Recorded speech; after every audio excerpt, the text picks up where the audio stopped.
નવસારી જિલ્લાના ખાણ ખનીજ વિભાગની નિષ્ક્રિયતાને કારણે ડમ્પર ચાલકો મન પડે ત્યાં માટીના ઢગલા પુરાણની સાઈડથી દૂર રોડ પર ખાલી કરીને નીકળી જતા હોય છે, જેના કારણે અકસ્માતનું જોખમ.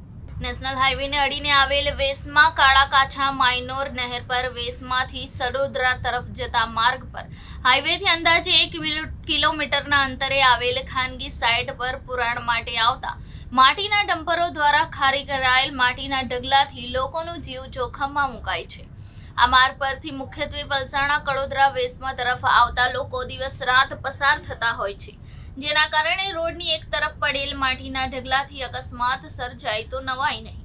આ રસ્તો સિંચાઈ વિભાગનો હોય, સાંકડો રસ્તો હોવાથી અહીંયાથી માંડ સામ સામે 2 ગાડી મુશ્કેલથી પસાર થતી હોય છે. આ માર્ગ મુખ્યત્વે સડોદરા, કુચેદ, સંદલપોર, વેસમા સહિતના ગામોના નાના વાહન ચાલકો ઉપયોગ કરતા હોય છે, પરંતુ અહીંયા ખાનગી સાઇટ પર માટી પુરાણ અર્થે આવતા ડમ્પરો રોડ પર માટી ખાલી કરી જતા અકસ્માત થવાની શક્યતા વધી ગઈ છે.